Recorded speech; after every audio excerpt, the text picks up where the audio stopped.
Hello everyone, আসসালামু আলাইকুম। ঢেকি করে রান্নায় আপনাদেরকে স্বাগতম। কাচকি মাছ আমরা সবাই অনেক বেশি পছন্দ করি। টমেটো দিয়ে ঝাল ঝাল করে এই মাছ রান্না করলে অসাধারণ মজা হয়। তবে জানেন কি, কাচকি মাছ দিয়ে বড়া বানিয়ে খেলে কিন্তু সেটির স্বাদ আরও অনেকাংশে দ্বিগুণ হয়ে যায়। তাই আজকে আপনাদেরকে এরকমই কাচকি মাছের মচমচে বড়া বানিয়ে দেখাবো। এটি ছোট বড় সবাই অনেক বেশি পছন্দ করবে। শুধু যে ভাতের সাথে খেতে পারবেন তা কিন্তু নয়, এটি চাইলে সস দিয়ে নাস্তা হিসেবেও খাওয়া যাবে। চলুন তাহলে শুরু করা যাক। কাচকি মাছ যেহেতু কাটাকুটির কোনো ঝামেলা নেই, যার ফলে এটি কাজ অনেকাংশে সহজ করে দেয়। তাই আমি মাছগুলোকে প্রথমে ময়লাগুলোকে ফেলে পরিষ্কার করে ধুয়ে নিয়েছি। এবার আমি বড়ার জন্য কি কি মশলা লাগবে তা আপনাদেরকে দেখিয়ে নিচ্ছি। আমি 2টি মাঝারি সাইজের পেঁয়াজ কুচি করে নিয়েছি, কাঁচামরিচ নিয়ে নিয়েছি কয়েকটা কুচি করে, আর নিয়ে নিয়েছি বিলেতি ধনিয়া পাতা। বর্ষার সিজনে এই ধনিয়া পাতাটা বেশি পাওয়া যায়, তাই আমি এটা নিয়েছি।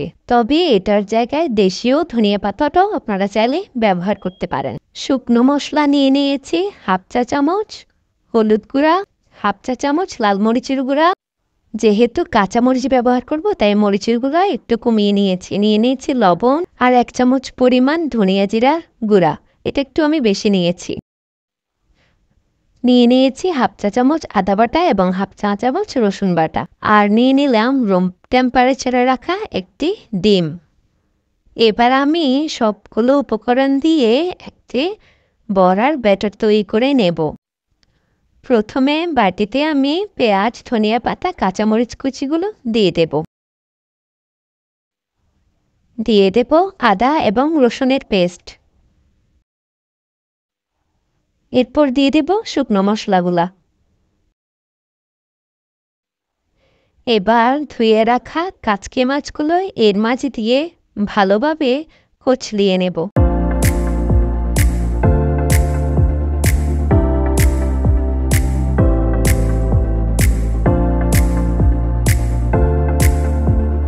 এবার আমি ডিম দিয়ে দেব এবং ডিম দেওয়ার পর আবারও খুব ভালোভাবে মিক্স করে নিতে হবে।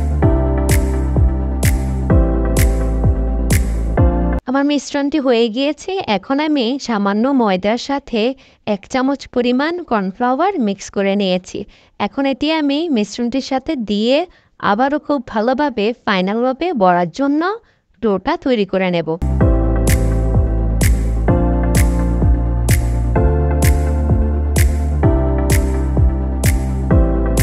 বড়ার মিশ্রণটি সম্পূর্ণ হয়ে গিয়েছে। এখন আমি এগুলোকে বড়ার শেপ দিয়ে ভেজে নেব।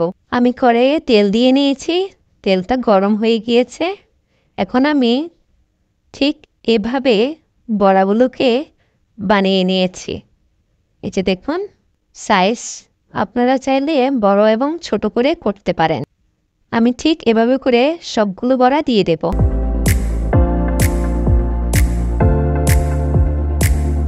এরপর এগুলোকে ব্রাউন করে ভেজে নেব। বড়ার রঙগুলো যখন ঠিক এরকম বাদামি হয়ে আসবে তখন এগুলোকে তুলে নিতে হবে। এই যে দেখুন, বড়ার রঙটি কি সুন্দর ব্রাউন কালার হয়েছে। এখন আমি সবগুলো বড়া উঠিয়ে নেব। দেখুন, 250 গ্রাম কাচকি মাছ দিয়ে আমার কতগুলো বড়া হয়ে গিয়েছে। এগুলো পরিবারের সবাই খেতে পারবে। আপনারাও এগুলো এভাবে বাসায় বানিয়ে ভাতের সাথে কিংবা বিকেলের নাস্তায়ও খেতে পারবেন।